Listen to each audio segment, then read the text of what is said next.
ప్రియమైన వెలిగింపు శ్రోతలకు యేసు ప్రభు నామంలో శుభాలు తెలియజేసుకుంటున్నాను. ప్రార్థన చేసుకుని దేవుని యొక్క మాటలు విందాం. మమ్మల్ని మిక్కిలిగా ప్రేమించిన మా ప్రియ పరలోకపు తండ్రి, మీ ఘనమైన శ్రేష్టమైన అత్యున్నతమైన నామానికి వేలాది స్తుతులు స్తోత్రాలు చెల్లిస్తా ఉన్నాను ప్రభు. మరి ఒక వారం మీ మాటలు వినడానికి మీరిచ్చిన ఈ శ్రేష్టమైన సమయం కొరకే వందనాలు.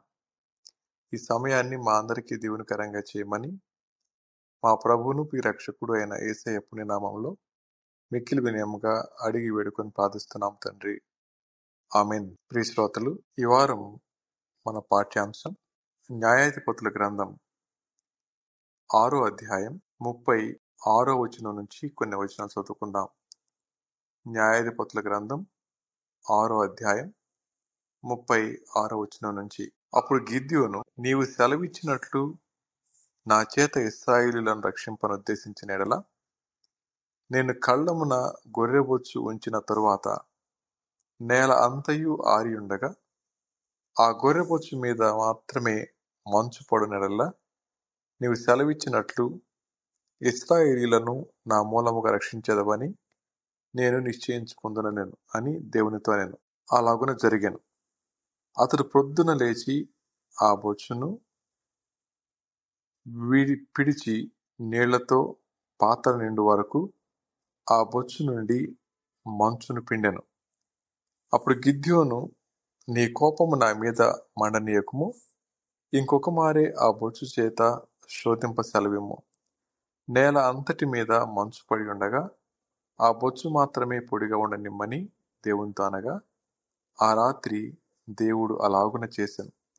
నేల అంతటి మీద మంచు పడినను ఆ బొచ్చు మాత్రమే పొడిగా ఉండెను. ఇంగ్లీష్లో ఈ చివరి వచ్చి చదువుకుందాం. And God did so that night, and it was dry on the fleece only, and on all the ground there was dew. చదవబడిన వాక్య భాగంలో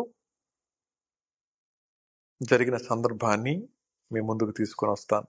దేవునికి ఒక సామాన్యమైన వ్యక్తికి మధ్య జరుగుతా ఉన్న సంభాషణ. దేవుడు ఒక వ్యక్తిని ఎన్నుకున్న తర్వాత ఆ వ్యక్తితో దేవుడు పని జరిగించుకోవడానికి, ఆ వ్యక్తితో మాట్లాడే సందర్భం కానీ, ఆ వ్యక్తిని బలపరిచే సందర్భం కానీ, ఆ వ్యక్తికి ఇచ్చే అవకాశాలు కానీ మన ఊహకు అందవు. ప్రియ శ్రోతలు, ఈ మాట మనం వింటున్నప్పుడు మనం నేర్చుకోదగిన పాఠం, అనేక సార్లు మన జీవితాల్లో దేవుణ్ణి సమీపించడానికి కారణాలు అనేకం ఉండొచ్చు. కొన్నిసార్లు అవసరం అవ్వచ్చు, కొన్నిసార్లు భయాలు అవ్వచ్చు, కొన్నిసార్లు కొరత అవ్వచ్చు, మరి ఏదైనా కావచ్చు. అలాంటి పరిస్థితుల మధ్య దేవుణ్ణి సమీపిస్తూ ఉంటాం, కానీ మన అంతరంగాల్లో గూడు కట్టుకొని పోయిన అనుమానాలు విడిచి బయటికి రావడం అనేది సాధ్యపడే విషయం కాదు. అలా అనేక మంది వారి జీవితాల్లో ప్రార్థిస్తూ ఉంటారు, కానీ ఫలితం రాలేదని నిరాశపడుతూ ఉంటారు. పనిచేస్తూ ఉంటారు, కానీ ప్రభు అనుమతించేంత వరకు ఎదురు చూడలేరు. ప్రార్థిస్తూ ఉంటారు, కానీ అంతరంగాల్లో ఎన్నో అనుమానాలతోని ఆ ప్రార్థన జరిగిస్తూ ఉంటారు. ప్రియ శ్రోతలు, ఈ మాటలు వింటా ఉన్న మీ అందరినీ ఒక ప్రశ్న అడుగుతాను. మీరు అనేక సంవత్సరాలుగా ప్రార్థిస్తూ ఉన్నారు, ప్రార్థించి అలసిపోయి ఉంటారు. అలాంటి పరిస్థితుల్లో మనం ఈ రోజున గిద్యోను గారి గురించి కొన్ని విషయాలు మనం వినబోతా ఉన్నాం. గిద్యోను అనే వ్యక్తి దేవునితో మాట్లాడుతూ ఆయన అడిగిన ప్రశ్న ఇలా ఉంది. 36వ వచనం, నీవు సెలవిచ్చినట్లు నా చేత ఇశ్రాయేలులను రక్షింప ఉద్దేశించిన ఎడల. Then Gideon said to God, if you will save Israel by my hand, as you have said, behold, I am laying a fleece of wool on the threshing floor. If there is dew on the fleece alone, and it is dry on all the ground, then I shall know that you will save Israel by my hand, as you have said. దేవునితో అతను మాట్లాడుతా ఉన్న సంభాషణ. ఇశ్రాయేలును నీ చేత నేను రక్షిస్తాను ఆయన మాట్లాడినప్పుడు ఆయన పెట్టిన ఒక చిన్న పరీక్ష ఏంటండి అని అంటే, నువ్వు రక్షిస్తావు, నేను నమ్ముతాను, కానీ చిన్న పరీక్ష. ఏంటి ఆ పరీక్ష అంటే, గొర్రెబొచ్చు తీసుకొస్తాను, అది తీసుకుని వచ్చిన తర్వాత నువ్వు పని చేయాలి. అది నేల మీద పెడతాను, ఆరిన నేల అది. ఆరిన నేల మీద పెట్టిన తర్వాత మంచు పడాలి. ఆ మంచు కేవలం ఆ గొర్రెబొచ్చు మీద మాత్రమే పడాలి. చుట్టూ ఉన్న ప్రాంతంలో ఎక్కడ కూడా మంచు పడకూడదు. ఇది కండిషన్. అలానే అన్నారు దేవుడు. అలాగే జరిగింది. ఉదయాన్నే లేచాడు, ఆ గొర్రెబొచ్చును పిండారు, చాలా నీళ్ళు వచ్చినాయి. ఆయన లోపల సంశయం తీరలేదు. మళ్ళీ వెంటనే మళ్ళీ కోపడి అంటే వచ్చిన మాటయ్య చెప్పు, ఈసారి దీని మీద నీళ్లు మంచు పడకూడదు, చుట్టూ ఉన్న ప్రాంతంలో నీళ్లు పడాలి అని. అలాగే అన్నమాట. శ్రోతలు, ఈ దినాన్న ఈ మాటలు వింటా ఉన్నా మీ అందరితో ఒక మాట చెప్పమంటారా?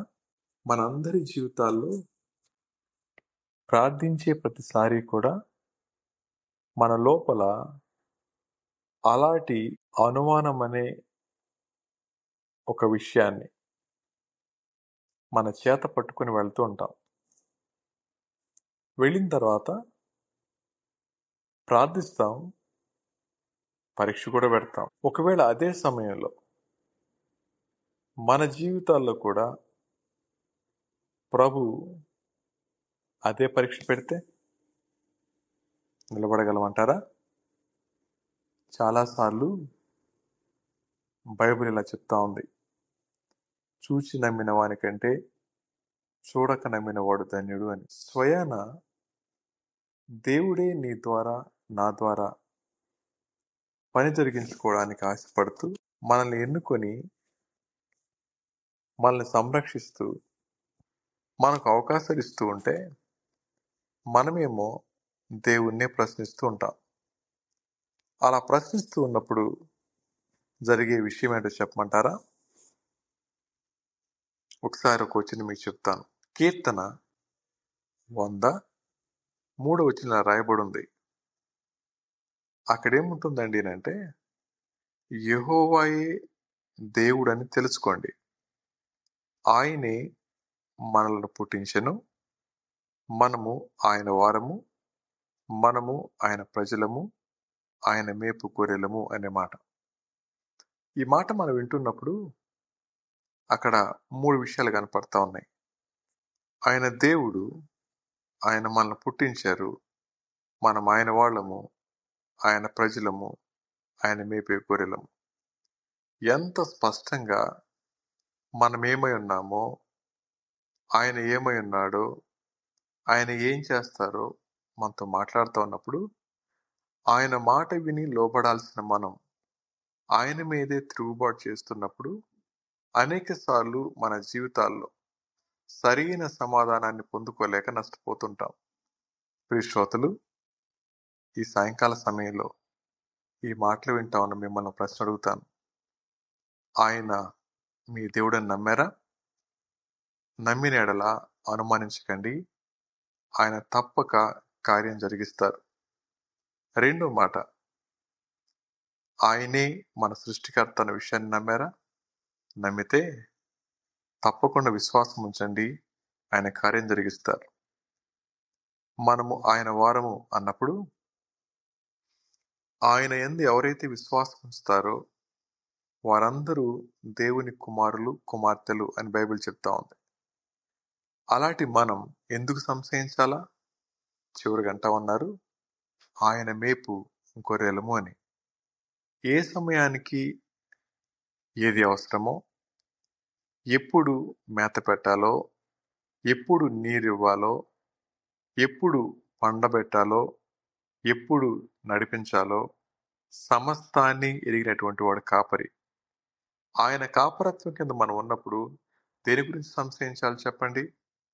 ఇది నాన్న అనేక మంది వారి జీవితాల్లో ఎందుకు సహాయాన్ని, ఎందుకు సమాధానాన్ని, ఎందుకు కార్యాలు జరిగి చూడలేకపోతా ఉన్నారండి అంటే ఆయన మర్చిపోయాడేమో.